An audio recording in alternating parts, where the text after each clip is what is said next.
सुप्रभात बच्चों, मैं इंदु राणा निर्मल एजुकेशन क्लासेस में आप सभी का स्वागत करती हूँ।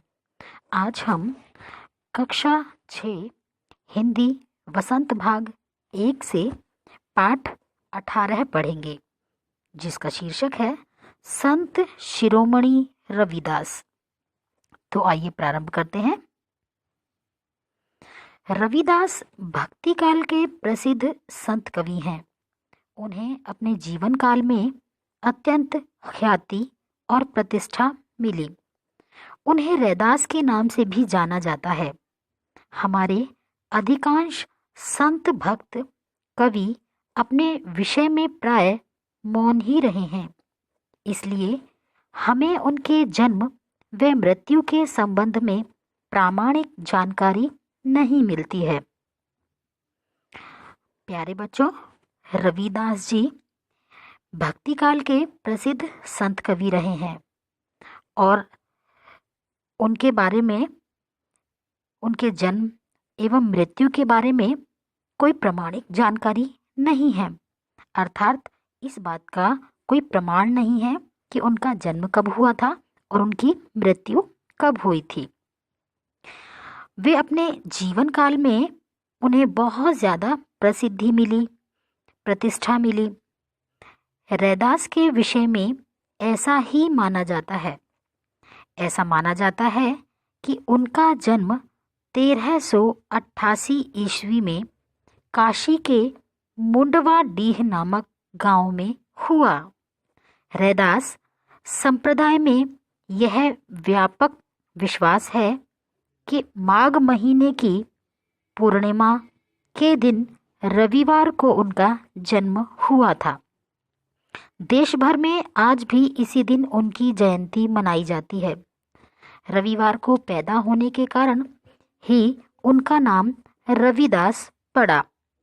रविदास के पिता का नाम मानदास और माता का नाम कर्मा देवी था। उनके परिवार के लोग चमड़े का काम करते थे। रविदास ने भी इसी काम को अपनी आजीविका बनाया। आजीविका होता है प्यारे बच्चों, जिससे हम अपनी रोजी रोटी के लिए धन कमाते हैं, अर्थात अपने घर का निर्वाह करने के लिए जिस काम को हम अपनाते हैं वह काम। रविदास कबीर के समकालीन थे।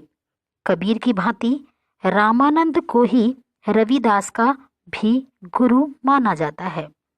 जिस प्रकार कबीर जी के गुरु को रामानंद जी थे, और इसी प्रकार माना जाता है कि रविदास जी के गुरु भी रामानंद जी ही थे।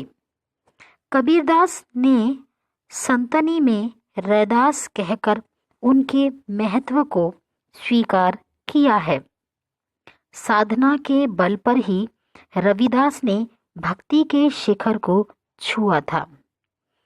अर्थात रविदास जी बहुत ज़्यादा भक्ति करते थे, साधना करते थे, और इसी प्रकार वे भक्ति में उच्च शिखर को प्राप्त है।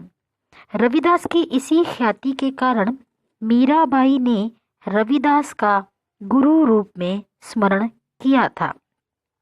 अनेक प्रसिद्ध संत कवियों की भांति रविदास ने भी दीर्घायु पाई। माना जाता है कि रविदास लगभग 130 वर्ष तक जीवित रहे।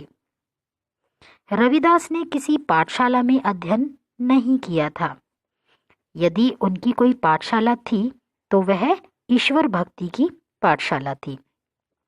प्यारे बच्चों, मीराबाई रविदास जी को अपना गुरु मानती थी, और ऐसा माना जाता है कि रविदास जी कभी किसी पाठशाला में नहीं गए और पाठशाला में पढ़ाई नहीं की। वे तो केवल ईश्वर भक्ति ही करते रहते थे। एक पद में वे अपनी इस पाठशाला के बारे में कहते हैं, चल मन हरि चट साल पढ़ाऊं, गुरु की साटी ज्ञान का अक्षर, बिसरत सहज समाधि लगाऊं, प्रेम की पाठी सुरित कर लेखनी, रर्रा मझ लिखी आंख दिखाऊं। रविदास का सारा ज्ञान अनुभव पर आधारित है। उन्हें यह अनुभव ईश्वर से प्रेम और ईश्वर की उपासना से प्राप्त हुआ था। अर्थात रविदास जी को जो भी ज्ञान था वह उनके अनुभव से उन्हें प्राप्त हुआ था। वे ईश्वर की भक्ति करते थे और ईश्वर की भक्ति करने से उन्हें जो अनुभव हुआ उसी पर उनका ज्ञान आधारित है। रविदास का यह अनुभव उनका सब कुछ था, अर्थात सर्वस्व था। वे अपने इस अनुभव से प्राप्त ज्ञान को संपूर्ण समाज में फैला देना चाहते थे। वे समाज को बताना चाहते थे कि परमात्मा और खुदा एक ही है।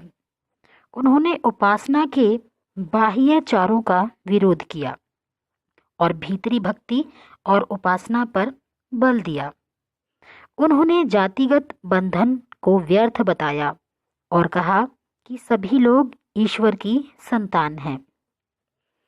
गुरु रविदास जी मानते थे कि जितने भी इस संसार में लोग हैं वे सभी भगवान की संतान हैं। उन्हें जाति के बंधनों में नहीं बांधना चाहिए। उनका मानना था कि इंसान को अपने भक्ति पर बल देना चाहिए और अपने भीतरी भक्ति और उपासना करनी चाहिए। बाह्य आडंबरों का उन्होंने विरोध किया। वे कहते थे कि भगवान और खुदा एक ही है।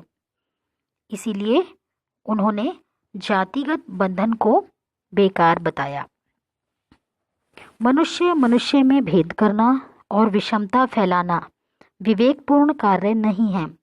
उन्होंने सभी लोगों को एकता और समता का पाठ पढ़ाया। अर्थात रविदास जी के अनुसार हर मनुष्य उस परमात्मा की संतान है, इसीलिए आपस में भेदभाव करना व्यर्थ है। वे समाज में एकता और समानता स्थापित करना चाहते थे, इसीलिए वे लोगों को एकता और समता का पाठ पढ़ाते थे।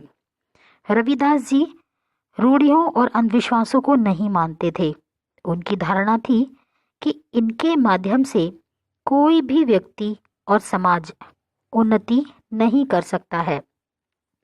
समाज के सर्वांगीण उन्नति के लिए जरूरी है आपसी भाईचारा, जिसमें न कोई ऊंचा है और न कोई नीचा, न कोई अमीर है न कोई गरीब। ईश्वर की भक्ति और अनुरक्ति से ही कोई ऊंचा पद प्राप्त करता है। यही परम पद है।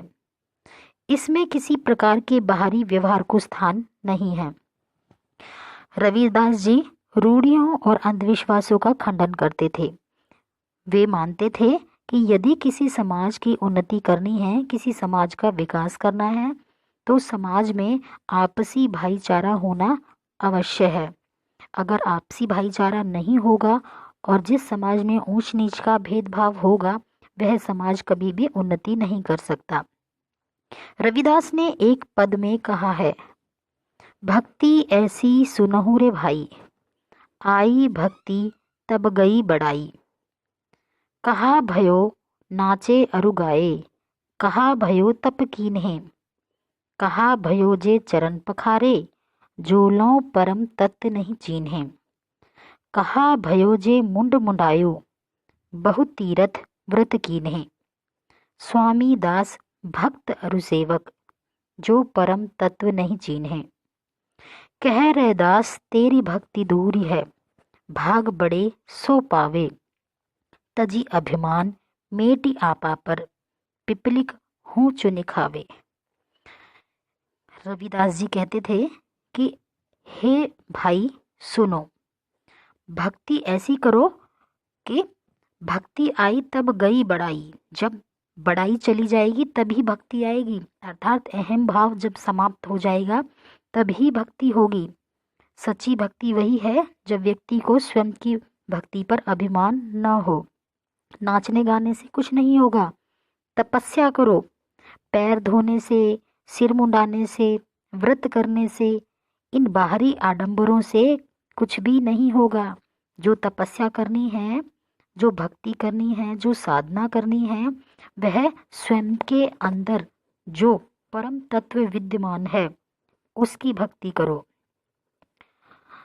जब भक्ति होगी, जब भक्ति करोगे, जब सच्ची साधना होगी, तब अभिमान अपने आप ही दूर हो जाएगा।